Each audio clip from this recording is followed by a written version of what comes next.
tardes para todas y para todos.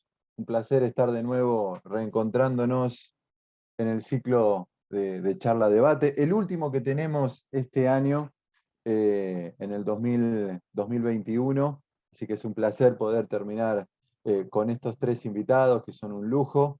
Vamos a estar hablando de los desafíos de editar desde el interior, con algunos editores, con escritoras y periodistas especializadas en literatura. Tenemos, por supuesto, los invitados y las invitadas, Eugenia Almeida, Silvia Biancardi y Pablo Donzelli. Este ciclo de charlas debate es un espacio más que propone la Fundación La Balandra para hablar del oficio de escribir, del rol del escritor, de la escritora, de la importancia de los lectores, de los distintos actores que componen este mundo literario argentino. Hablamos de los editores, los traductores, los bibliotecarios, los diseñadores, los agentes literarios, que si bien son muy poquitos acá, no es un rol tan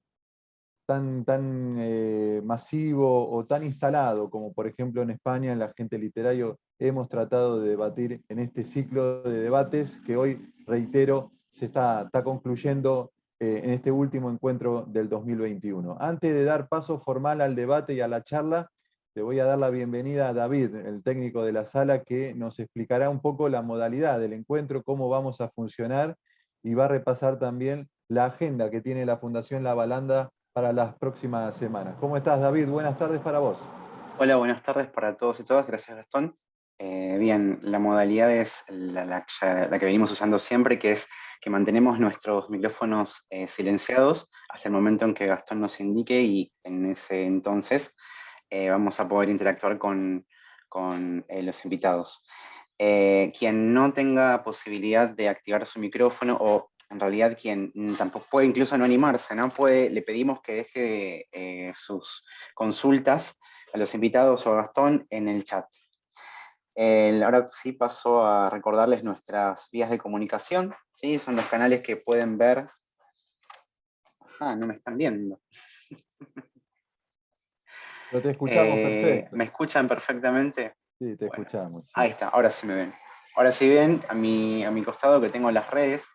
Instagram es @fundacionlb, que es el mismo usuario para Twitter, y en Facebook nos encuentran como @labalandra, y pueden ver todos los encuentros de los eventos de La Balandra en Fundación La Balandra en el canal de YouTube, y pueden comunicarse, por supuesto, por los medios tradicionales, que son el mail info@fundacionlabalandra.org.ar, y por supuesto pueden estar al día con respecto a las novedades y la agenda en www.fundacionlabalandra.org.ar. Les cuento que hay un nuevo evento, ¿sí? Es el 12º encuentro de tinta fresca. El autor nos cuenta su libro, que nos acompañará el escritor Juan Manuel Corletelli, Corteletti, para Corteletti, presentar Juan. Corteletti, Juan Manuel, Sí. para presentar su libro Sección 6, editado por Mil Gotas. Esto es el sábado 11 de diciembre a las 18 horas. Recuerden que siempre es hora argentina. El encuentro se realiza vía Zoom y está moderado por Gastón Fiorda. Esta es una actividad gratuita y abierta al público, con inscripción previa hasta agotar la capacidad de la sala. Aún no tenemos el link de inscripción, pero en breve lo tenemos, así que les pedimos que nos acompañen desde la página donde se va a publicar el link. También hay un nuevo taller, ¿sí? Taller de lectura Papá Noel me trajo un cuento. 2 encuentros en los que proponemos la lectura de cuentos de autoras y autores argentinos y anglosajones seleccionados, especialmente para analizar algunas de las tantas variables del vaivén de la Navidad. Un evento anual en donde la familia y amigos se unen para conmemorar algo en lo que no siempre creen, pero que al mismo tiempo suele involucrar un inventario de historias, costumbres y mandamientos arrastrados desde lo más profundo del realismo a las más heterogéneas de las ficciones. Una manera lúdica y divertida de despedir el año con nuestras lectoras y lectores. Son 2 días, martes 7 y 14 de diciembre, de 19 a 20:30 horas Argentina, vía Zoom. Esto va a estar moderado por Hernán Carbonell y Lucía Parravicini. Nuevamente actividad gratuita y abierta al público, pero con inscripción previa hasta agotar la capacidad de la sala. Les copio la información, ahí sí van a encontrar el link para que puedan inscribirse. Y ya se encuentra disponible la nueva antología del segundo concurso de narrativa, Los Pozos y otros cuentos. 11 obras antologadas más la obra ganadora, Los Pozos, de Nicolás Schwartzman. Te invitamos a conseguir tu ejemplar en nuestra página web. Les dejo el link en el chat. Y también los invitamos a la presentación de esta antología de Los Pozos y otros cuentos, que es el resultado del segundo encuentro de narrativa de Fundación La Balandra. Esto será el lunes 29 de noviembre, este lunes, a las 19 horas, hora argentina, en vivo vía Zoom, con la presencia del staff de Fundación La Balandra, las escritoras y escritores antologados, y Ángela Pradelli, Mariano Quirós y Claudia Aboaf, como integrantes del jurado del tercer concurso de narrativa. Nuevamente actividad gratuita y abierta al público con inscripción previa. Les dejo la información en el chat.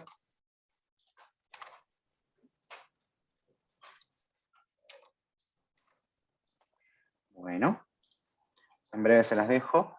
Y, y por hoy es todo esto, la información de Eso la es agenda. todo. Muchas gracias, Bárbaro. Gastón, por el espacio. Gracias a vos, David. Bueno, comenzamos ahora sí repasando un poco la reseña biográfica de las tres invitadas. Arranco por Eugenia Almeida, nació en Córdoba. En 2005 ganó el Premio Internacional de Novela Dos Orillas, organizado por el Salón del Libro Iberoamericano de Gijón, España, por el colectivo, libro que después fue publicado en distintos países, en muchísimos países.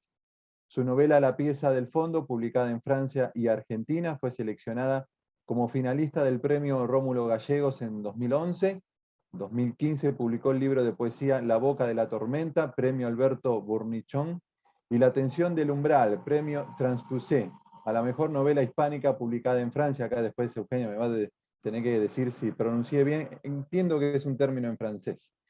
En 2019 publicó el libro de ensayos Inundación, el lenguaje secreto de lo que estamos hechos. Es periodista especializada en literatura. Desde el 2012 recomienda libros en diversos medios gráficos y radiofónicos, coordina talleres de lectura y clínicas individuales de escritura. Pablo Donzelli nació en Santiago del Estero, fundó y dirigió la revista Trompetas Completas 2004-2015, publicó Hemisferio Izquierdo, Los Perfectores, La sonrisa que pintó Leonardo, Jugo, El diario de Pablo y Pasar el Infiernillo. Participó en el libro de cuentos 5x5 y desde el 2019 dirige la revista digital y editorial La Papa. María Silvia Biancardi vive en Junín, provincia de Buenos Aires. Estudió letras en la Universidad de Buenos Aires y se desempeña como docente de lengua en una escuela secundaria. Coordina talleres de escrituras virtuales y presenciales. Ha coordinado talleres literarios para niños, adultos mayores y personas en contextos de encierro. En 2015 fundó la editorial Rama Negra, que edita autores del noroeste bonaerense y se ocupa de difundir actividades literarias en la región. Rama Negra forma parte además del colectivo 188 Ruta Editorial, que nuclea a editoriales de la región. Como bien saben, hoy nos convoca el tópico Los desafíos de editar desde el interior. Siempre es un desafío editorial en un mercado tan contraído, que a veces se diversifica, pero que en líneas generales tiende a concentrarse. Hoy, en líneas generales, dos sellos, dos grandes popes editoriales argentinas concentran casi el 60% de las ventas que tiene el mercado editorial argentino. Sin embargo, en el último tiempo aparecieron una serie de pequeñas y medianas editoriales independientes que fueron ganando porciones considerables del mercado editorial, que se arriesgan a publicar obras muchas veces rivalizando con lo comercial y con lo vendible. Y aquí lanzo ya la primera consulta. ¿Cuán difícil y arriesgado es encarar un proyecto editorial independiente fuera de los grandes centros urbanos, ¿no? Y que además resulte sostenible y sustentable en el tiempo, que termine resultando un negocio? Arranco por vos, Silvia Biancardi, te doy formalmente la bienvenida. ¿Cómo estás? Dale, gracias. Bueno, déjame primero agradecerte a Tony y a toda la Balandra primero por tocar este tema, ¿no? Y dejarnos hablar de lo que pasa acá afuera justamente de los centros urbanos. Y yendo a tu pregunta en particular, mira, nosotros tenemos esta particularidad. Yo estoy en Junín, provincia de Buenos Aires, a 240 kilómetros de Buenos Aires. La cercanía hace esa arma de doble filo también, ¿no? De estar tan cerca, pero tan lejos a la vez. Eh, Digo desafío porque es también una especie de meca, ¿no? Como que uno piensa, bueno, el desafío es llegar a la gran ciudad con lo que uno va editando. Pero por otro lado, por lo menos desde nuestra concepción, y por ahí es un tema para pensar y debatir, es hasta qué punto son los centros urbanos que tenemos cerca del lugar a donde debemos llegar, y hasta qué punto no será cuestión de pensar en lectores que hacen a nuestra región también. Y eh, nada, en ese sentido yo pienso, por ejemplo, este concepto, ¿no? De editoriales independientes del interior, con el que nos movemos, con el que se nos convoca y del que hablamos siempre, eh, nos hace pensar que hay un interior y un corazón, o el centro, ¿sí? Y el resto parece que fuera todo exactamente lo mismo, ¿no? Y hablábamos recién de Santiago del Estero, Córdoba, Junín, como todo un gran conglomerado separado de lo urbano. ¿Hasta qué punto no nos convendrá empezar a pensar también en editoriales independientes, por ejemplo, del noroeste bonaerense, del noreste argentino, y empezar a pensar el país también como de una manera más federal? Esos son así como los puntos generales a esto del gran desafío que planteas. Eugenia Almeida, te doy formalmente la bienvenida. Quisiera conocer tu opinión, además de como tu experiencia como escritora y periodista, ¿cómo analizás el mercado editorial en las distintas provincias argentinas? Mira, creo que primero, bueno, también agradecer la invitación a la charla y poder estar con los colegas conversando de esto y que la gente se sume con interés, porque a veces son temas del quehacer literario que no son los primeros que se tocan y son, creo, de los más necesarios. Primero decir que coincido plenamente con Silvia. Mi primera reacción al título de la charla, que es una charla que celebro, pero desde el título decía los desafíos de editar desde el interior. Y yo pensaba lo mismo que Silvia, ¿no? Pensaba en esa costumbre que tenían los antiguos griegos de llamar bárbaros a todos los que no eran griegos. Entonces es curioso cómo el interior se define en función de lo que no es. Ciudad de Buenos Aires. Y ya ahí estamos en un berenjenal, porque nos definen por lo que no somos, y se considera que eso que no somos es una unidad. Lo que dice Silvia es muy preciso, con eso se anula una heterogeneidad, porque es como si hiciéramos una charla que se llame editar en el extranjero. Bueno, ¿dónde? ¿En Botsuana o en Alemania? ¿O en el Líbano? ¿O en Israel? Porque es un mundo diferente. Extranjero es todo lo que no soy yo. Entonces me parece que el primer desafío es ese, empezar a pensar que el interior tiene una heterogeneidad enorme y que obviamente cuando hablamos de editar hablamos de la industria editorial. Digo, a veces no, hablamos de literatura, pero lo que hay detrás de esa literatura que disfrutamos cada vez que vamos a un libro es una industria. Y esa industria, como cualquier otra industria, sufre para bien o para mal, los avatares económicos de la región. Entonces ya ahí hay una marca. También hay otras marcas que son el tipo social de cada región, las regiones en las que los pueblos originarios tienen una presencia fuerte, otras regiones en las cuales ese acorralamiento que se hizo y se hace, ¿sí? Creo que todos estamos muy al tanto del acorralamiento que vuelve a sufrir el pueblo mapuche, eso también es una variable a tener en cuenta. Entonces, lo primero que me parece que tenemos como desafío es desarmar ese imaginario del interior. Obviamente, lo que se hace en Caleta, Olivia, no puede ser igual a lo que se hace en Rosario. por razones geográficas, políticas, económicas, culturales, sociales. Creo que ese es el primer gran desafío. Pero bueno, no es lo mismo discutir a alguien que tiene una pequeña editorial en, no sé, en Añatuya, que alguien que está en Rosario. Porque Rosario es puerto, porque es una gran ciudad, porque tiene una X tradición. Me parece que ese es el primer paso. Y después una cosa que tiro y dejo ahí es, ¿qué decimos? Digo, no estoy poniendo en duda el término, pero como para desbrozar esto que coincido con Silvia, es cómo se nombran las cosas, pequeñas editoriales independientes del interior, poner en duda eso del interior y poner en duda qué es independiente. ¿Independiente de qué?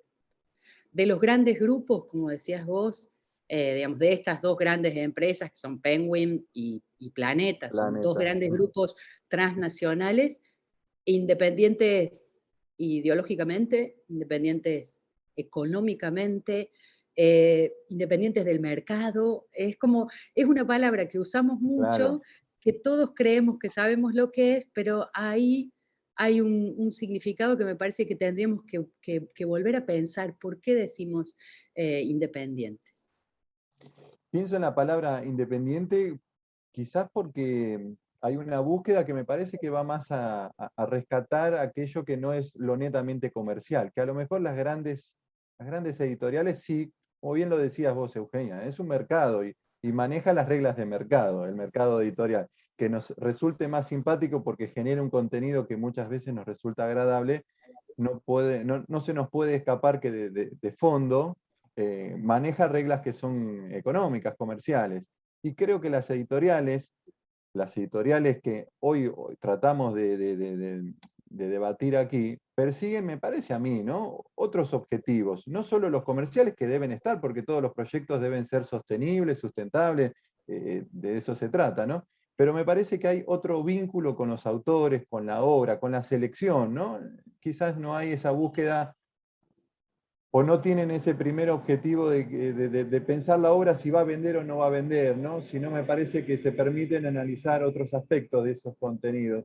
Quiero conocer la palabra de Pablo Donzelli. Pablo, te doy formalmente la bienvenida y quiero conocer tu opinión sobre el tópico que hoy nos convoca. Hola, hola Gastón, muy agradecido de poder participar de esta charla. La palabra independiente, en realidad, tanto la revista o la editorial depende de quién la hace. O sea, ahí creo que se cae la palabra independiente. Y en cuanto a quiero hablar de Tucumán. Yo vivo acá, soy santiagueño, pero desde chiquito vivo acá en Tucumán. Me parece interesante que si me preguntabas en un primer momento, cuando hacía la revista Trompetas Completas, de 2004 al 2015, yo te iba a decir que la editorial es voluntarista, que lo hacía alguien por amor al arte, sin ninguna esperanza de un rédito económico o de lograr que sea sustentable el proyecto. Digamos, pensando en tener un catálogo que le guste a esa persona. Hoy en día tengo otra respuesta. Han pasado muchas cosas que es esperanzador. Creo que estamos en un proceso que es irreversible, en donde en Tucumán, que te puedo nombrar varias editoriales independientes que pueden ser sustentables y pueden generar distintos puestos de trabajo. Desde el vendedor de libros, hay librerías, o sea, la tecnología nos ayudó mucho, bajó el costo de las imprentas a lo largo de los años. Creo que aumentó la autoestima del escritor tucumano, que empieza a confiar en que se puede producir un libro acá, que se puede quedar, y todo eso hace y creo que paulatinamente los escritores empiezan a entrar a la escuela, a los colegios, o sea, los profesores empiezan a conocer los autores tucumanos. Es todo un proceso en el que estamos y que año a año noto un progreso. Bueno, eso. Soy muy optimista en cuanto, y me parece muy importante que una editorial pueda ser sustentable. O sea, hay toda una estrategia sobre eso. Uno se puede arriesgar y puede tener el catálogo que uno crea que es el mejor, pero no necesariamente ese catálogo puede llegar a ser importante para los demás. Entonces,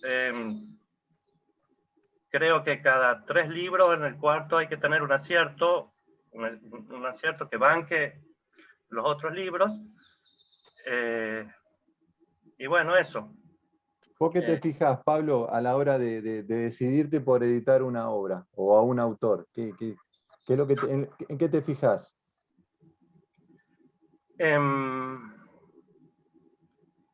Mira, no me dedico a descubrir autores. En realidad, mi proyecto, que fue con la revista digital La Papa, Eugenia Almeida, te entrevistaron, Diego Puig. Sí. Mi objetivo era acercar la literatura a la comunidad. ¿Sí? Y hacer conocer los autores tucumanos.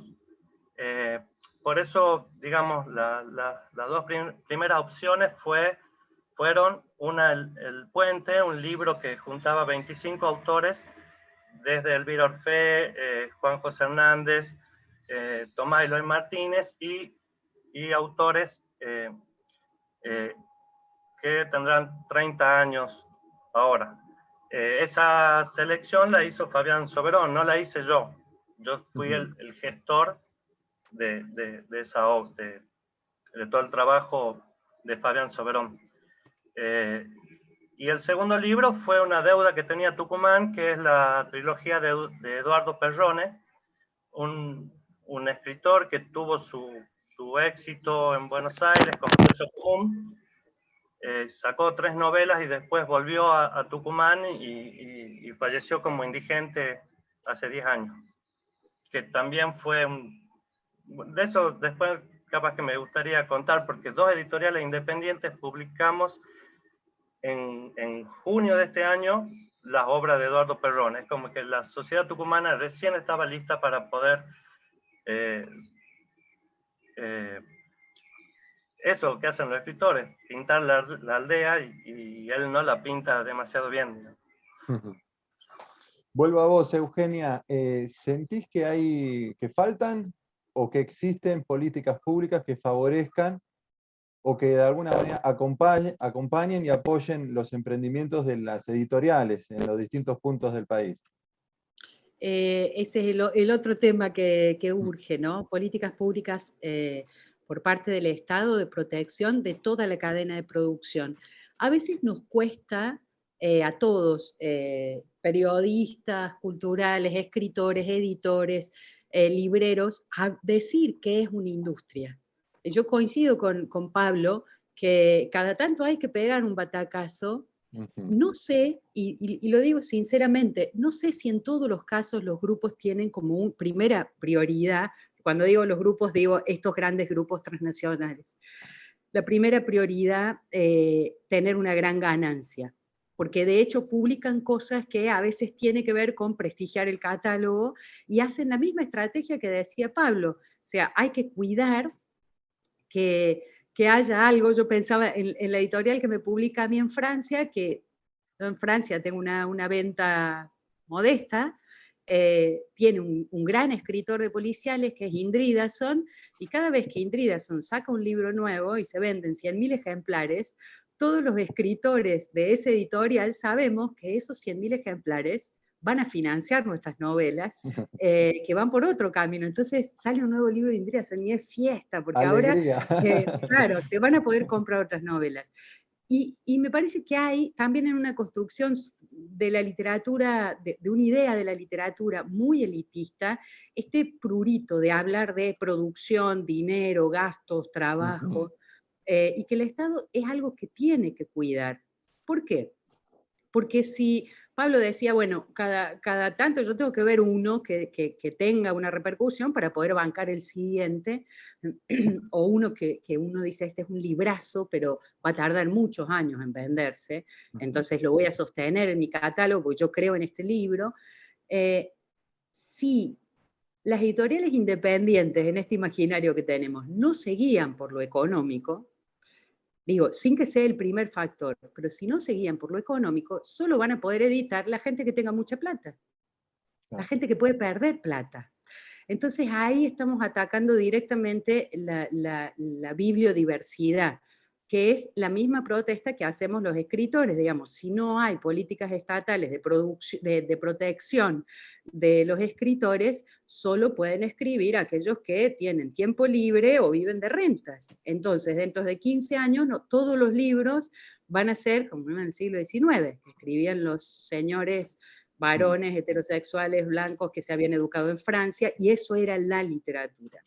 Para poder leer lo que producen gente muy joven, o que trabaja en un supermercado, o que no tiene trabajo, o que está empezando, tiene que haber políticas estatales que protejan ese trabajo de escritura. Lo mismo al revés, para que haya editores que, no sé, no vienen de una familia con dinero, no tienen un resto económico, no tienen, no sé, una ferretería que les da un resto para pagar. Si no los cuidamos, y si ellos mismos no se cuidan en el sentido de que las ventas tienen que ser una variable a contemplar y la sustentabilidad tiene que ser una variable a contemplar, nos vamos a encontrar eso, que solo vamos a encontrar niños bien de familias ricas que manejen las editoriales, y entonces dentro de 10 años vamos a leer todo igual. Quizá muy lindo, pero muy sesgado, porque va a ser una sola cosa de nuestra sociedad. Me parece que eso se soluciona por nuestro lado, insistiendo en romper este prurito de hablemos de honorarios, hablemos de costos, hablemos de cuánto sale el papel, de cuánto sale la distribución, de cómo es la repartija de dinero en toda la cadena de producción, de cuánto gana un librero, cuánto gana quien distribuye, cuánto gana el autor, el editor, digamos, quitarle esa cosa tan pudorosa de no poder hablar de la industria en sí, pero sobre todo reclamar políticas estatales, porque las políticas estatales son las únicas que pueden equilibrar una sociedad que es injusta. Nuestra sociedad es claramente injusta, ¿no? En todo sentido. Entonces, cualquier industria que uno agarre tiene esa marca de esa desigualdad, por no decir injusticia, de una desigualdad muy grande. Y desde hace rato se viene peleando, por ejemplo, con todas las críticas que se puedan hacer en la ley del libro. Es decir, con una reglamentación que trate de contemplar todas las instancias del libro, proteger a los libreros, proteger a los editores, proteger a quienes escriben. Me parece que los países que han logrado políticas estatales interesantes en ese plano han logrado cosas muy fuertes. Por ejemplo, Francia, con el Centro Nacional del Libro. Siempre se va a esa imagen idílica de decir, uno va en Francia y toda la gente está en el subte con un libro en la mano. Y decís, sí, pero ¿cuánto sale un libro en Francia? Un libro de bolsillo en Francia sale 5 euros, y el salario mínimo es de 1.000. Entonces, acá yo voy a comprar un libro y tengo que pensar en 1.500, 2.000, si es un libro barato, pero si estuviera en Francia en proporción con el salario mínimo, a lo mejor saldría 300 pesos. Entonces, ¿cuánta gente tendría un libro en las manos si lo pudiera comprar? También hay una experiencia muy interesante de Manuel Escorza, el escritor, que en algún momento en Perú hizo una especie de revolución de empezar a vender libros muy baratos, en la década del 60 creo, en los kioscos, y cambió el índice de lectura en Perú. Y él decía, esta cosa, los peruanos no leen. No, los peruanos no compran libros porque no son accesibles.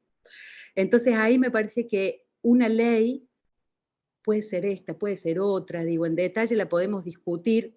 Cayó una vez porque se ve que a nuestros representantes no les interesa, ahora se ha vuelto a presentar un proyecto, pero es como abrir un campo para decir, discutamos esto, porque es una industria, pero no es cualquier industria. Es una industria que es nodal para la vida cultural de la nación.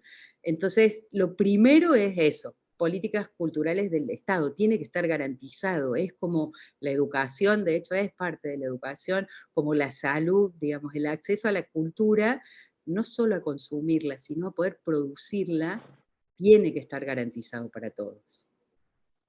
Silvia, a propósito de lo que recién comentaba Eugenia, ¿ustedes tienen algún tipo de ayuda, de apoyo, digo, desde el Estado, cualquiera sea ese Estado nacional o el provincial? ¿Y qué nos podés contar? ¿Cuáles son las estrategias que tienen para equilibrar los números y que termine siendo un proyecto sostenible, ¿no? Bueno, ante la pregunta, ¿tienen apoyo de algún sector? No. ¿Es sostenible en el tiempo? Sí, con mucha pasión, con mucho trabajo y con mucho tiempo. Pero no desde un lado estatal, más allá de algún subsidio, o de mucho acompañamiento local de personas interesadas en la cultura a nivel local que acompañan nuestro proceso, invirtiendo incluso en decir, bueno, los acompaño con esto, o distribuyo tantos libros porque quiero que con esto puedan editar a otros, pero no desde ningún organismo, más allá, insisto, de cuestiones puntuales. Pienso en la gran dificultad que tenemos,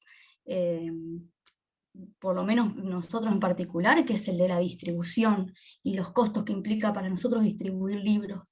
Digo porque de toda esta cadena, y Eugenia fue tan clara en pensar toda la cadena y las particularidades, pero si hay uno donde poner el ojo hoy, por lo menos desde sigámoslo llamando por ahora, el interior, está en esta imposibilidad a veces de que nuestros libros puedan llegar a otras localidades con facilidad, sin que el costo de que el libro llegue duplique el precio mismo del libro. Ahí tenemos un punto en particular. La pandemia sí favoreció en algunos puntos en que desde la provincia de Buenos Aires se mirara un poco a ver cómo acompañar, pero siempre son proyectos puntuales. Esta discusión de la ley del libro o de pensar políticas públicas sigue siendo todavía una materia muy pendiente. Y en esto de pensar, bueno, lo sostenible a pulmón y a puro corazón, yo apostamos mucho a la regionalización y a pensar qué está pasando en la región. Bueno, acá hay compañeros de lo que vos mencionabas al principio, que es la Ruta 188, que es la conjunción de editoriales de nuestra región, Ruta 188 porque es la que une las localidades, la que pasa por acá por Junín, y que nos acompañamos mutuamente en que la posibilidad de distribuir, por lo menos en esa ruta, sea más factible. Pero nada, desde ese lugar de colectivización individual y digo, no desde un acompañamiento estatal, si va en ese sentido la consulta. Te quería preguntar, Silvia, ¿cuáles son las estrategias para visibilizar el trabajo y, por supuesto, potenciar las ventas? Imagino redes sociales, imagino los medios convencionales en algunos casos, ferias. ¿Cómo se manejan en ese sentido? Bueno, Pablo mencionaba hoy un espacio que para nosotros fue una puerta que nos abrió muchísimo, que es el de las escuelas. Cuando los libros empiezan a acceder, es curioso porque siempre se dice que los adolescentes no leen, que la juventud no lee, y en particular para nosotros fue el punto bisagra en poder acceder a otras cosas, cuando hubo libros que accedieron a escuelas y los adolescentes empezaron de boca en boca a recomendar esas lecturas y pedirle a sus docentes que las trabajen en la escuela. Eso hizo que por lo menos nuestro nombre pesara de otra manera en la ciudad e incluso en la región. Y es estar atento a eso, a esas posibilidades de espacios no tradicionales. Por supuesto, las librerías son un punto importante, pero no son el único. Y es importante como tener el ojo abierto a ver dónde hay algo diferente donde hacer pie. Y por supuesto, y esto por lo menos hasta 2019 era clave, eran las ferias. Que cada localidad pueda tener su propia feria, para nosotros era la oportunidad de estar ahí. y por eso es tan necesario impulsarlas también y expandirlas también. Hay ferias importantísimas, pero que a veces solo aparecen en centros urbanos. Digo, es necesario también esa apertura de la idea de feria, que es fundamental para nosotros. Ujú. Te pregunto, Eugenia, ¿cómo ves el fenómeno del libro electrónico, que no es un fenómeno ya muy reciente, pero que de alguna manera en algún momento se dijo que venía a reemplazar al libro de papel, pero que, bueno, en el último año, en los años de pandemia, creció muchísimo las ventas? No sé si tanto acá, pero sí en el mercado editorial en el mundo. ¿Vos cómo analizás ese fenómeno? ¿Creés que puede potenciar o permite acceder a muchos autores que a lo mejor convencionalmente no pueden editar, pero que a lo mejor la posibilidad de hacer un libro electrónico les permite, sí, editar y darse a conocer? El libro electrónico a mí me parece que no va a reemplazar nunca el libro en papel. Es otra posibilidad. Creo que la pandemia nos metió en un territorio absolutamente desconocido. Las librerías estaban cerradas. Algunos de nosotros tenemos problemitas de adicción, somos muchos, y encontramos entonces la posibilidad de acceder a libros electrónicos, que era un formato que yo, por ejemplo, nunca había usado y que comencé a usar en la pandemia, como un sucedáneo, como una alternativa porque Un no podía paliativo, acceder al un libro. Sí, paliativo. Sí. o cuando no lo podés conseguir en papel porque, por ejemplo, Claro. no se editó en papel.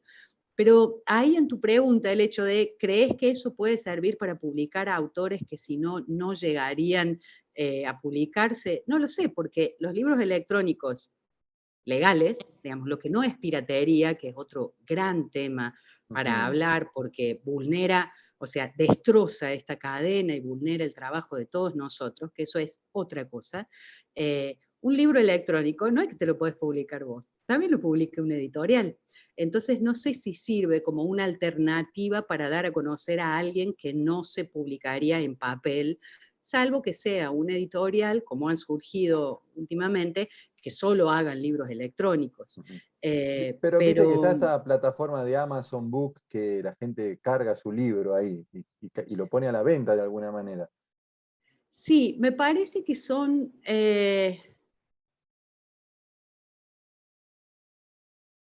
alternativas que a mí no me convencen del todo. Amazon es una gran empresa, si hablamos recién hablamos de Planet y Penguin, Amazon es un monstruo Es que lo que mucho más hace es grande, sí. destruir la cadena de producción porque, bueno, hablamos del problema de distribución, en muchos países Amazon distribuye con drones. Entonces ya ni siquiera está la persona, es otra cosa y me parece que no tiene que ver, no sé, muchas de las editoriales que hasta aquí hemos estado llamando independientes, pienso en la editorial que me publica a mí aquí en Córdoba, que es Documenta Escénicas. Su trabajo tiene que ver con la creación de un libro objeto. De hecho, hemos recibido muchas ofertas para hacer un libro electrónico y no hay forma de hacerlo. Digamos, no hay forma. No queremos hacerlo porque justo ese libro tiene un formato que no es solo su texto, sino que tiene que ver con todo otro entorno. Y me parece que muchas de las pequeñas editoriales están apostando a ese tipo de cosas, a la producción de un objeto particular que es muy apreciado por los lectores. El libro electrónico permite un acceso diferente, puede ampliar accesos, sí puede, pero desde que se empezó el rum rum, que yo era jovencita, cuando empezó, si es libro electrónico no van a existir más libros, nunca pasó. Nunca pasó de un porcentaje muy menor de ventas en relación al libro papel, y en la pandemia, bueno, creció, a lo mejor yo te digo, creció un 300% la venta de ebooks. Y vos me decís, uy, qué bárbaro. Yo te digo, sí, pasó de un 1% a un 3%. Entonces es 300% de nada. Y también es interesante que en el libro electrónico, muchas veces el porcentaje que cobramos los autores es muy mayor. O sea, por un libro de papel, un autor en general cobra entre el 6 y el 12% del precio de tapa por cada ejemplar vendido. Y en el libro electrónico, no sé, capaz te ofrecen el 40 o el 50, de nada. Entonces vos decís, qué bárbaro, con esto, no Me sé, salvo. puedo dedicar más horas a escribir y no trabajar tanto en otra cosa, y después ves que sí, el 90% de algo es mucho, si ese algo es mucho, si ese algo es nada. Y por otra parte me parece que hay toda un circuito de relación con la cultura que es muy fácil si lo ponemos en términos de otra disciplina. Quizás alguno de ustedes ha participado en un streaming de un concierto, ¿sí? En este tiempo en que estuvimos distanciados de esos eventos. Entonces uno paga una entrada para ver a, no sé, Pedro Aznar, y se conecta y se emociona como un loco porque era un tiempo difícil y uno estaba en la casa y se abre una cerveza y disfruta, y es igual que el recital. No, ni a palos. Era lo que pudimos en ese momento, y era una fiesta verlo a Pedro Aznar tocar por la pantalla de la computadora, pero no era lo que se podía. Mi sensación, y en esto soy muy subjetiva, es solo mi opinión, mi relación con eso, es que el libro electrónico, salvo que venga a suplir una carencia, o sea, un libro, por ejemplo, que no exista en papel, es un poco eso. Porque quienes consumimos libros tenemos un circuito. Recién Silvia hablaba de las ferias. Vamos a las ferias, nos gusta charlar con los editores, entramos a una librería de viejo a revolver sin saber qué hay, vamos a la librería que nos gusta y dejamos que el librero nos cuente algo, nos comentamos con los amigos, nos prestamos. Hay todo un ritual de relación previa con el libro que es gran parte del placer de la lectura. No es solo el momento en que me siento y abro el libro, es cómo lo compré, dónde lo busqué, quién me lo recomendó, si es usado, si es viejo o no, tiene una dedicatoria o no. Todo eso forma parte del placer. Todo eso está borrado en el libro electrónico. Y me parece que nunca va a ocupar el lugar, nunca va a poder ocupar esos circuitos. Entonces, del tema de la piratería, bueno, paro acá porque si no, no dejo hablar a los compañeros, pero me parece que es un tema para discutir. Hermoso, sí, para urgente. discutir. Sí, sí. Pablo, ¿cómo ves vos la realidad de tu propia editorial, las estrategias de venta y esto que hablábamos recién de la producción del libro objeto, ¿no? Y que de alguna manera, bueno, habla de esa producción material que a los que consumimos los libros tanto nos gusta. Mira, déjame hablar del libro electrónico. Sí, sí, Pablo, por supuesto. Porque realmente el año pasado nos salvó.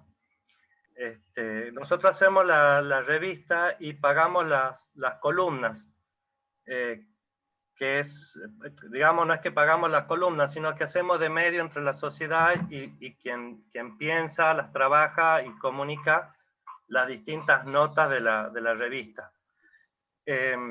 Y una de las formas de financiarnos, se nos ocurrió justo a tiempo armar una tiendita y subir libros de autores tucumanos que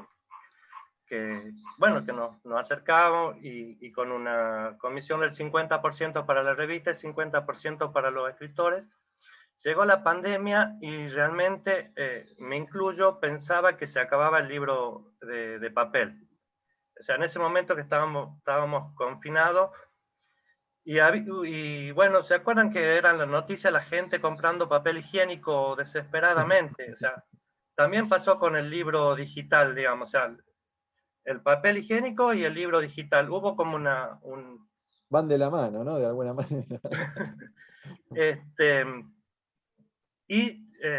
Bueno, ese éxito, entre comillas, comercial, o poder movilizar esas ventas, nos permite llegar al libro papel. Entonces, como que estoy agradecido por todo ese proceso. Además, está muy bueno evaluar qué reacción tiene un libro digital para después embarcarse en una inversión que es mucho más costosa. Hago mi defensa del libro digital, que además no compite nunca con o sea, vos podés tener el libro digital y el libro en papel, no compiten. La otra vez vendimos un libro porque alguien estaba armando una charla y quería hablar sobre la literatura de Tucumán, y lo compró y le sirvió para la charla. Cosa que uno, o sea, lo tenía que solucionar en horas el tema. Bueno, eso.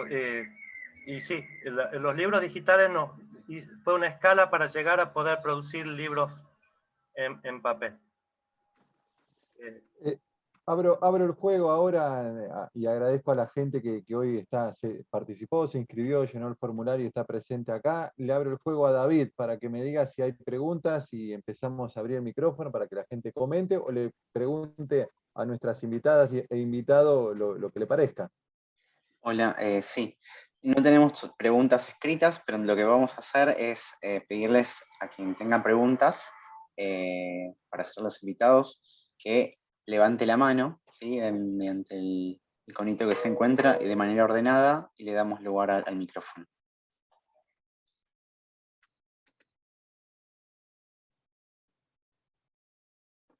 Ahí está Felicita, me parece, ¿no?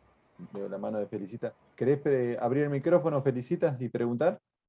¿O hablar? Sí, sí, por supuesto. Muchas gracias. Me encanta este encuentro porque había un tema que a mí no se me había ocurrido reflexionar. El desafío de editar desde el interior. Gracias, Eugenia, porque es cierto, hablamos del interior como un todo homogéneo y en realidad hay particularidades, porque como el campo editorial es tan diverso, también editar desde las diferentes provincias que integran y conforman nuestro hermoso país, y sí, tiene sus particularidades, sus diferencias, sus desafíos. Así que me quedé reflexionando sobre ese tema que me pareció sumamente importante y creo que la Balandra justamente fomenta esto, ¿no? El encuentro federal y esta cuestión de que todos los editores de todas las editoriales hablen y se manifiesten y cuenten sus desafíos y sus propias problemáticas, ¿no? Sobre todo para aprender y para comprender. Y me quedé pensando en los pruritos. Y cuando vos hablabas de pruritos, enseguida vinieron a mi cabeza dos personajes de la década del 40, Adorno y Horkheimer, que justamente hacían creer que todo lo que fuera industria cultural con afán de lucro era por poco una herejía, entonces los editores serían como una especie de demiurgos que incitan a la herejía de vender un objeto cultural. Entonces, me llama la atención que ese prurito que se formó perdure en el tiempo, y esta pregunta obviamente va para María Silvia, para Eugenia, para Pablo, ¿a qué se debe? Sobre todo en lo que respecta a nuestro país y con lo que se está peleando con la ley del libro, que es una gran batalla, ¿a qué se debe la permanencia de ese prurito en el campo editorial? Bueno, arranco yo, y es pura opinión, ¿sí? Yo creo que claramente Adorno y Horkheimer lo planteaban en otro momento y con otro recorte, digamos, no voy a cuestionarlos a ellos, pero ¿por qué eso pervive hoy en nuestra sociedad? Creo que es una construcción de poder simbólico para que pase lo que yo decía que puede pasar, que solo puedan editar algunos y que solo puedan escribir y publicar algunos. ¿Qué quiero decir? Cuando alguien dice no hablemos de plata, es porque la tiene. Los trabajadores necesitamos hablar de plata, necesitamos hablar de honorarios, necesitamos hablar en el caso de Silvia del precio del papel, en el caso de Pablo de cuánto les cuesta la plataforma para la revista. Hay que hablar de eso porque no tenemos resto, porque somos trabajadores. Entonces, esa cosa de revestir el arte como algo que se ensucia si se habla de dinero, cuando, bueno, lamentablemente vivimos en una sociedad capitalista. Entonces, si yo tengo que vender mi fuerza de trabajo como, no sé, profesora de secundario, y lo tengo que hacer 12 horas por día, me quedará 1 hora para escribir por día. Si yo cobrara por escribir, de hecho yo lo hago, pero ojalá todos los escritores pudieran hacerlo, cuando cobramos por escribir, por publicar, ese dinero lo que estás haciendo es comprar tiempo para seguir escribiendo. Entonces a lo mejor trabajo 10 horas por día y no 12, y entonces ya puedo escribir 3. Ahora, ¿qué pasa? Dentro de lo que es la distribución social y económica de Argentina, yo soy una privilegiada. Pude ir a la universidad pública, pude conseguir un trabajo y puedo decir, trabajo 12 horas, trabajo 10. Es triste porque no es una situación de privilegio, pero mirando la sociedad es una situación de privilegio. ¿Qué pasa con el que esas 12 horas o 10 horas, en lugar de trabajar no sé, en una escuela, trabaja eso, en un súper, y está oyendo la pistola que hace pi, pi, pi, 12 horas, cuando llega a su casa no tiene resto para escribir? Entonces, cuando se evita hablar del dinero, que es la forma económica que toma la producción en nuestra cultura, lo que se hace es, solo lo vamos a hacer a aquellos que para quienes el dinero no es un problema. ¿Sí? Yo creo mucho en eso cuando alguien te dice, el viejo dicho dice, cuando alguien te dice que no es ni de derecha ni de izquierda, es de derecha.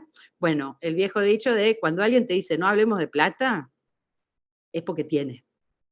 Es así. Y ahí hay un riesgo muy grande en relación a la bibliodiversidad, porque bueno, queda la escritura, la publicación, la venta, la distribución en manos de aquellos que pueden fomentar esta figura de es sucio hablar de dinero.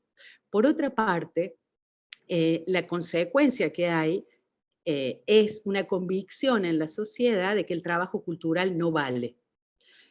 Ahí vuelve a aparecer el tema de la piratería. Cuando empezó la pandemia, lo hago muy breve, circularon muchos PDFs piratas de colegas que acababan de publicar sus libros y que pidieron públicamente que no los distribuyeran porque era su posibilidad de comprar una horita más para poder escribir. No era que se iban a hacer ricas, nadie se hace rico escribiendo en Argentina.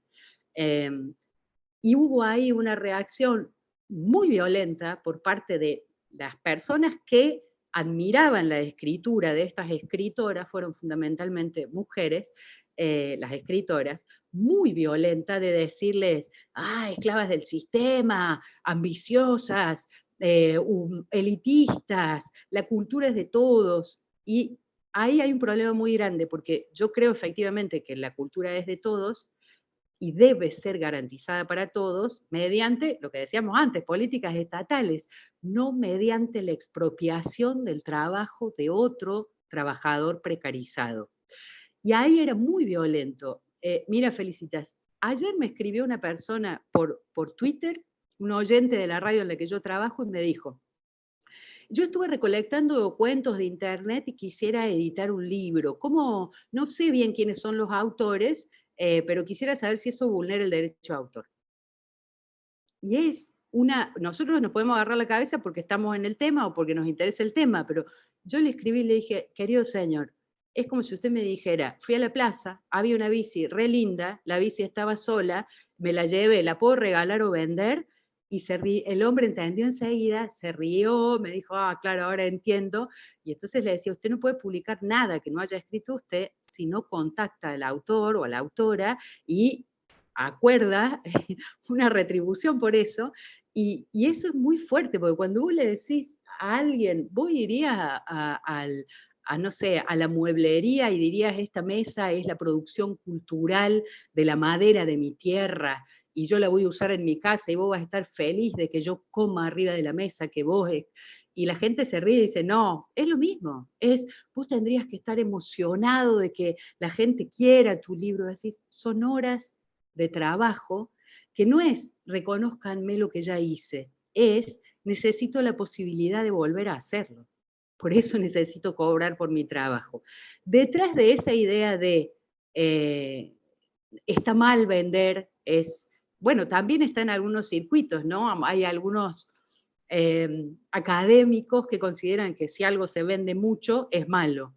Y a veces hay cosas como, no sé, la novela Las Malas de Camila Sosa Villada, o El viaje inútil de Camila Sosa Villada, que se vende al rolete y es buenísimo.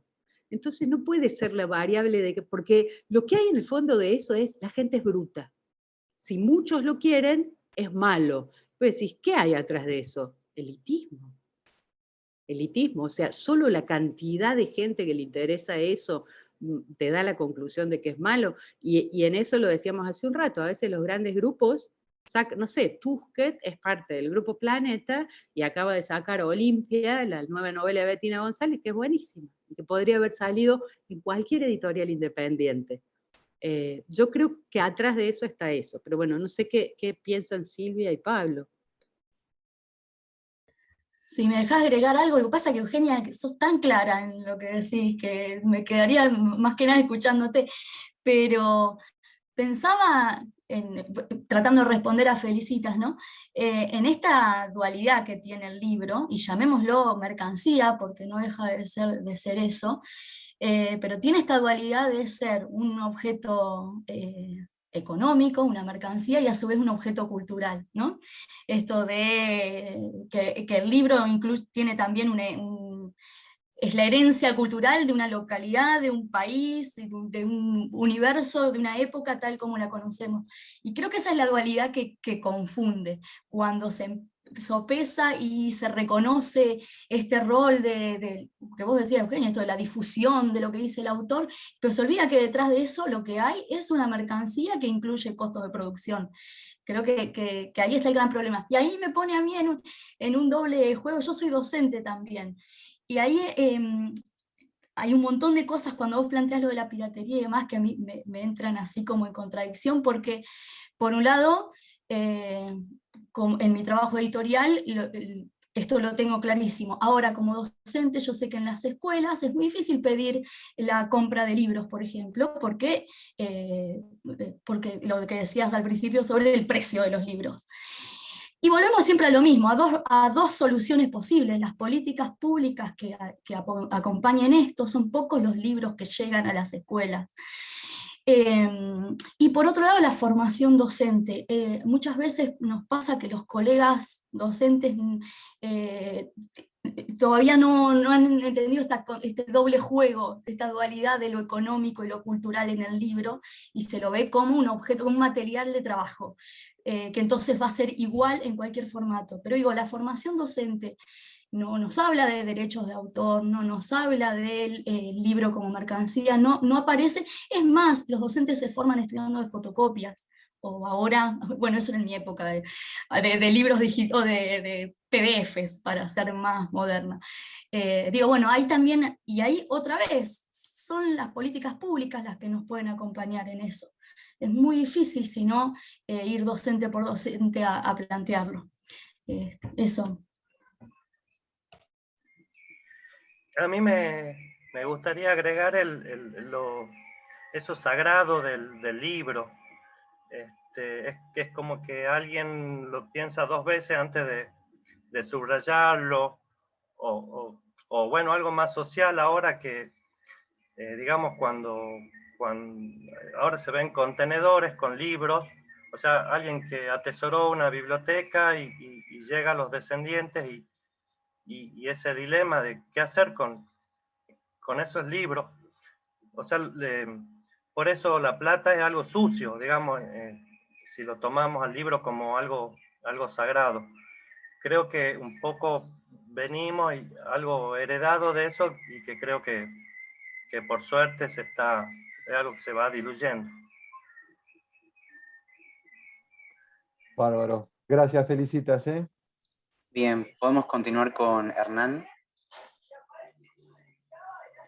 ¿Hernán Carbonell o otro Hernán? Sí, Hernán Carbonell. Hola, Hernán, ¿cómo andás? ¿Cómo anda la gente? ¿Cómo están? Bien, muy bien. Bueno, Hernán un gusto. Carbonell colabora, es trabajador como nosotros de la Fundación, ¿no? Así que bienvenido, Hernán. Placer tenerte. Gracias a vos, Gastón, por armar esto. Y bueno, hay muchos amigos acá charlando, Eugenia, María, Pablo. No, yo trataba de pensarlo en un contexto histórico, ¿no? Cuando hablamos del interior parece que todavía estuviéramos allá en el siglo XIX y pensando los modelos de país que se plantearon en aquella época, ¿no? De Sarmiento, Rosas, Mitre, por eso apelaba para volver bien a lo estrictamente interior, ¿no? Este mundo dual, interior y capital, que bueno, los chicos editan, pero el famoso dicho de Dios sigue atendiendo en capital, ¿no? Pero si creen que esos modelos diferentes o parecidos de país que se pensaron en su momento, hace 100 y pico de años, todavía están instalados en la memoria colectiva y cuesta romperlo, por lo menos desde el mundo editorial.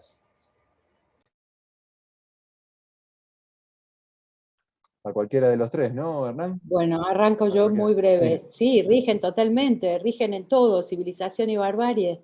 Si uno ve las redes y ve el odio brutal de unos contra otros, bueno, no voy a entrar en detallar cuáles unos y cuáles otros, la presentación por medio de los medios de comunicación de los mapuches como igual terroristas, el racismo que vivimos, el racismo y la postergación que vivimos en Córdoba para los pibes que son de los barrios populares y que les es muy difícil circular en ciertas zonas de la ciudad.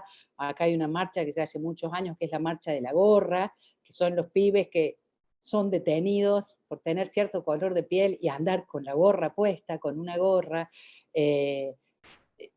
Eso está intacto, civilización y barbarie. Y es lo que está atrás también de lo que hablamos al comienzo. Para los griegos, todo el que no hablaba griego era bárbaro. Bueno, el interior es todo lo que no es capital. Ahí está esa división entre esta identidad. Para el elitista, que un libro se venda mucho es sinónimo de que es malo. Esa matriz es espantosa, porque es la matriz que sigue marcando nuestra nación, y los invito, no les digo Twitter o Facebook, que ahí uno ve más encarnizamiento, agarrar los diarios y ver las cosas que se decían antes de las elecciones, alguien destruyendo un mosaico cerámico de las abuelas de Plaza de Mayo, alguien diciendo que a los delincuentes hay que meterle bala, es eso, es ese modelo de país, un modelo que era de unos pocos elegidos, que por supuesto siempre se están disputando quiénes son, es el mismo discurso de la dictadura, de una élite que va a dirigir a un montón de indios que no saben para dónde ir. Esa mirada perversa se replica todo el tiempo, pero se replica, Hernán, no solo de arriba para abajo. Hemos tenido, por suerte, gobiernos que tienen otro discurso en relación a eso, y bueno, ahí se va mejorando. Se replica de abajo hacia arriba. Cuando vos vas en el colectivo y oís que alguien, porque se le para el colectivo un rato, porque está cortada la calle, porque están las organizaciones de base pidiendo algo para comer, dicen, estos negros de mierda, planeros. Eso es civilización y barbarie, al 2021. Silvia, Pablo, ¿quieren comentar algo? Me pasa con el concepto de federal lo mismo que con el concepto de interior. Cada vez que aparece como un programa federal, son becas federales, cada vez que aparece la palabra federal en los discursos es porque se nos incluye a los que no somos de las grandes urbes. Y yo siento como la necesidad de empezar a pensar las identidades regionales y empezar a pensar... digo, desde nuestro lado, el noroeste bonaerense como una región que incluye identidades múltiples y romper con estereotipos también. Porque cuando yo digo noroeste bonaerense, y como anécdota nos ha pasado en las redes sociales que se nos identifique con sojeros que andamos en 4x4. Hay en la región, pero no somos todos.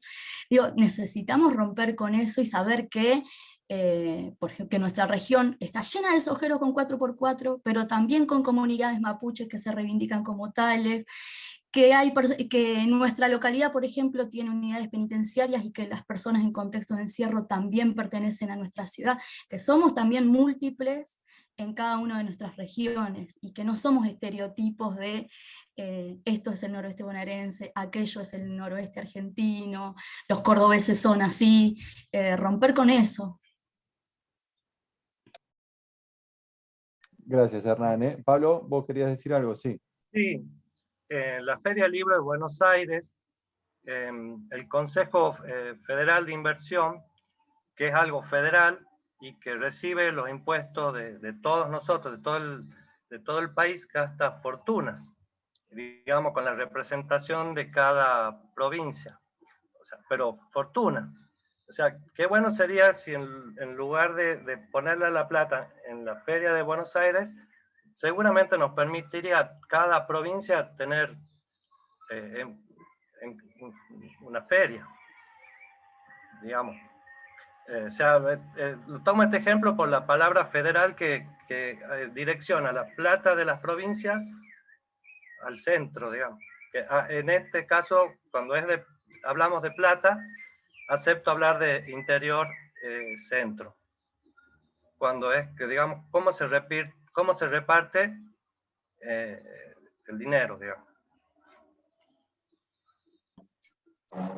Gracias, Hernán.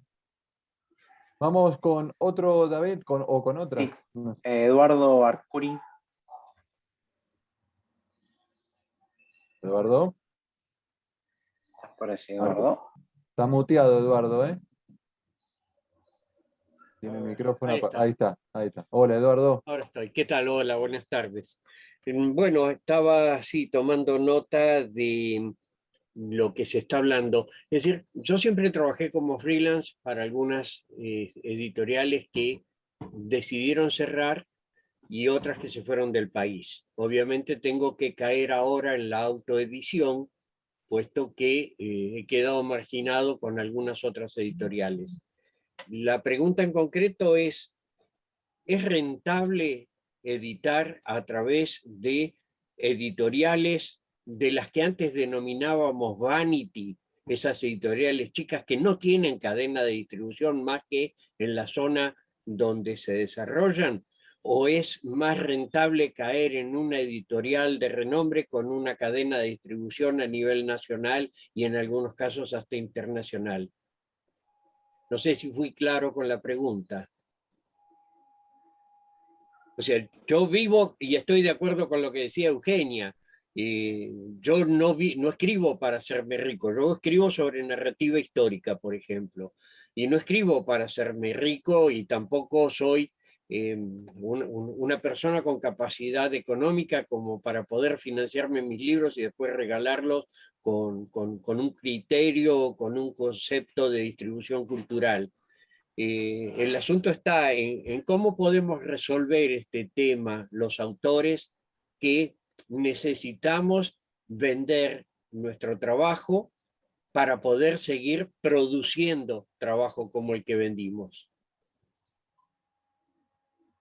Eduardo, yo le diría que publicar no es rentable. Sí, hasta ahora lo he visto. En ninguna, ni en una vanity, ni en una, salvo que uno pegue un batacazo tremendo, pero digo, para quienes no están en el mundo editorial en la charla, recién dije, el autor cobra entre un 6 y un 12% del precio de tapa, según el contrato que haya hecho, a año vencido a precio histórico, en un país que tiene el 50% de inflación. No hay forma, o sea, a lo mejor las regalías de todo un año, te compras alguna cosita o salís a cenar. A veces hay una diferencia cuando uno vende los libros al extranjero, porque, bueno, porque se paga mejor y se paga en moneda extranjera. Pero como rentable, la verdad es que es rentable cualquiera de los otros trabajos que hago. Los talleres, trabajar en una biblioteca, no. Ahora, para poder asegurarse la producción del siguiente trabajo, creo que ni siquiera estando en una major, en Planeta o en Penguin, que tienen distribución nacional y tienen mucha plata en marketing, todo, hay a veces libros, tenemos que pensar que en Argentina una tirada promedio pre-pandemia era de 2.000, 3.000 ejemplares. Sí. Y si se vendía toda la tirada, era una fiesta bárbara. Y estoy hablando de, no voy a dar nombres, ¿no? Pero de escritores y escritoras importantes, reconocidos a nivel nacional, que vendían 3.000 ejemplares y agotado, y era una fiesta porque en nuestro mercado ese número es un gran número. Entonces, si uno dice 3.000 ejemplares y sale, pongamos, 1.000 pesos cada uno, va haciendo la cuenta, saca el 10%, lo paga un año después y ve que ni siquiera el que le fue bien puede hacer gran cosa con eso. Yo creo que en cada caso, dependiendo de lo que uno haya escrito, usted decía que trabajaba con ficción histórica, yo, teniendo en cuenta que esa rentabilidad es bastante improbable en cualquier tipo de libro, salvo que no sea, no sé, la biografía de Moria Kazan, No, ir no a una hago, editorial, no hago perdón, narrativa de ficción, ¿eh? O sea, yo hago hace narrativa de ficción, como puede ser una novela, pero también narrativa histórica. Sin narrativa ser histórica. historiador, mi relación con la narrativa pasa por hechos históricos. Bien, yo en su caso buscaría, más que preguntarme por la rentabilidad, preguntarme por una editorial que sea afín a eso, Sí, digamos, sí, a ese obvio, tipo. obvio. Oh, Iría por ahí, porque me parece que esa segmentación que a veces tienen las editoriales hacen que puedan focalizarse más. No sé, una claro. editorial que se especializa en nuevos autores o en poesía o en literatura infantil, puede como focalizarse más, pero lo de la rentabilidad, hasta que las cosas no cambien, es como una especie de lotería. A veces funciona, a veces no. Claro, y otra de las cosas, Eugenia, permítanme, perdón, Gastón, si en una de esas me extiendo, pero Tranquilo, decías Eduardo. recién que creías que el libro digital no podía llegar a sustituir al de papel. Sí, obviamente que yo, incluso como persona ya adulta y por un, no sé, por un sentimiento casi romántico, no cambio el libro de papel de ninguna manera, pero sí he notado que deja una mayor rentabilidad y tiene un alcance mucho, o sea, menor costo, con menor impacto ambiental, tiene un alcance mucho más extenso. Pero hablando con los editores, con los que a veces suelo trabajar, me han dicho que tampoco se vende mucho el libro digital. Y con respecto a lo que decías, yo escribo también para México y España, pero cuando me giran el dinero equivalente a Sí. precio dólar, lo que me paga el banco más los descuentos Claro. y los impuestos y todo eso, cobro monedas. Entonces tampoco me interesa en este momento, dejé de escribir para México como lo hacía, o para España, porque realmente me persigue la FIP, me cobran ingresos brutos hasta cuando yo hago la transferencia con la tarjeta bancaria como jubilado. Sí, la Ese verdad es es que el drama. la conversión de moneda extranjera a pesos, a un valor muy diferente al que se maneja en el mercado negro, a veces hace que uno llore un poquito, porque imagina lo que podría haber cobrado. En mi caso personal,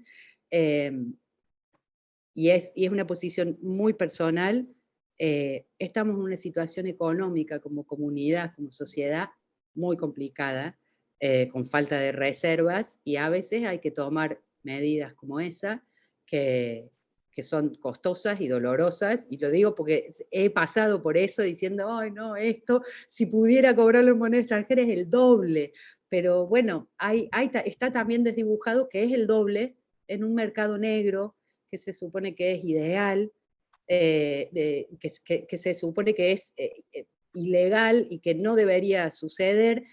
Después uno puede discutir, y yo tengo esa posición, de que se podrían hacer otras cosas para cuidar las reservas, como tocar a los que realmente tienen. Pero bueno, es donde yo me amparo de decir, bueno, si en el país no hay reservas, está bien que a mí me reconozcan el valor legal de la moneda extranjera, pero sí, alguna vez espero que los que tengan mucho, mucho, mucho, mucho y que saben cómo hacer un vericueto en la ilegalidad, sean ellos los que tengan que poner el hombro. Claro, no, yo hasta ahora siempre lo hice por derecha, de manera correcta, Por facturando como supuesto. corresponde, pero realmente con lo que me quitan en impuestos más lo que me cobra el banco por comisión, realmente no me conviene pasar tantas horas la definimos de otra Claro. manera, ¿no? Pero tantas horas de asiento. Está muy bien. Gracias, Eduardo. No, Muchas al gracias. contrario. Gracias a ustedes. David, ¿hay alguien más? Hizo algunas intervenciones Carlos Oliva, pero no sé si tiene quiere A ver si participar. puede recompilar sus participaciones en el chat, Carlos. Muy interesante. Algunas las he leído, las intervenciones de Carlos. No sé si... Está muteado, Carlos, ahí. Ahí está. Sí, Buen día. bueno, Buenas tardes, Carlos. buenas tardes a todos. Bueno, en realidad veo que tenemos unas visiones muy, muy similares y veo que también las experiencias que están teniendo con la industria editorial, cada uno por su lado, nos están dando un pantallazo a quienes por ahí estamos solamente trabajando con editoriales de esas pequeñas, que no tienen manera de distribuir, que bueno, son a las que podemos acceder desde este otro lado, del no ser, digamos, de la capital. Pero bueno, esas cosas yo las tomo como una cuestión quizás más propia de lo regional, que habrá que ir acomodando lentamente.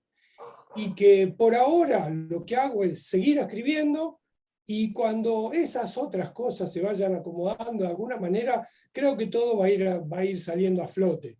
Por eso, digamos, no lo planteo de manera como una pregunta, sino simplemente una opinión sobre este tema. Que, bueno, no hay que aflojar a la cuestión de, bueno, yo escribo, preparo, hago, y luego vendrá lo otro. No quedarme con una cuestión solamente meramente comercial, sino formar, hacer, poner ladrillitos de cultura que en algún momento van a formar una pared. Van a formar parte de una arquitectura mucho más nuestra, mucho más integral, mucho más compartida. Bueno, y desde ya, gracias a todos por esta charla lindísima.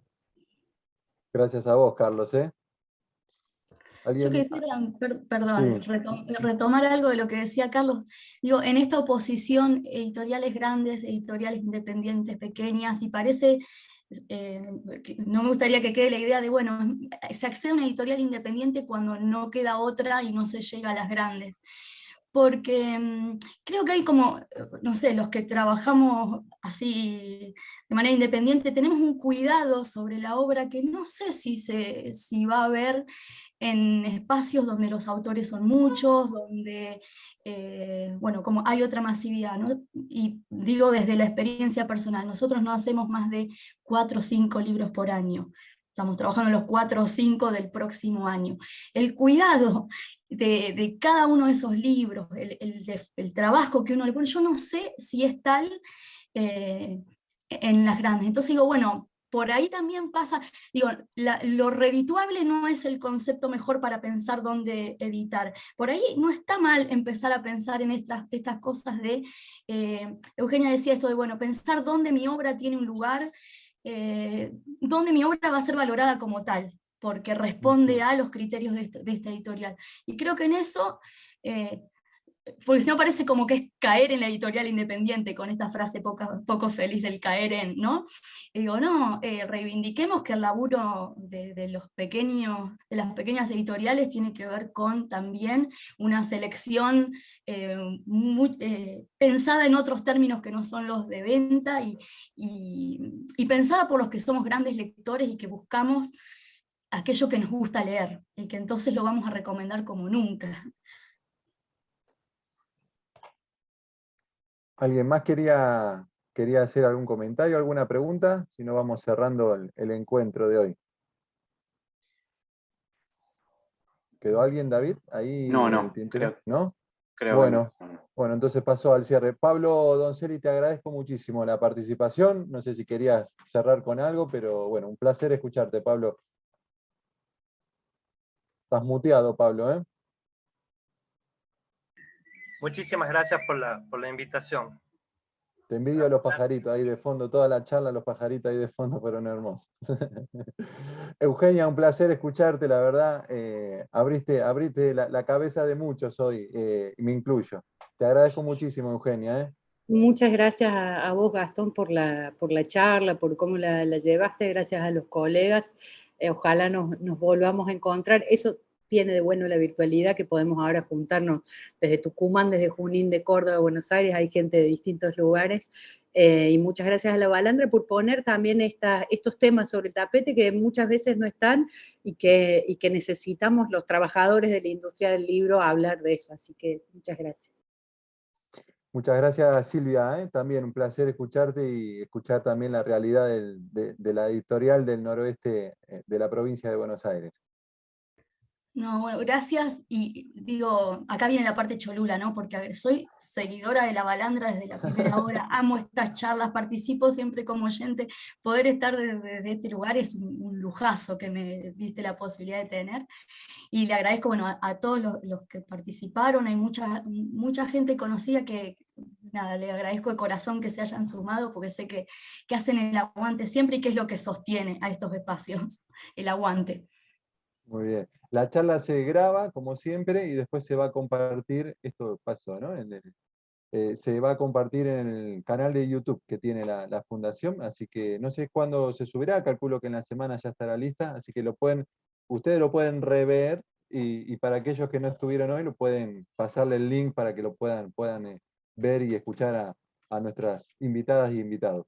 Les deseo un buen fin de semana, que pasen un lindo sábado a la noche y un gran domingo, y gracias por venir y por estar hoy acá escuchando y participando de este encuentro. Muchísimas gracias a todos. Gracias, Gastón. Gracias, Eduardo. Abrazo para todas y todos.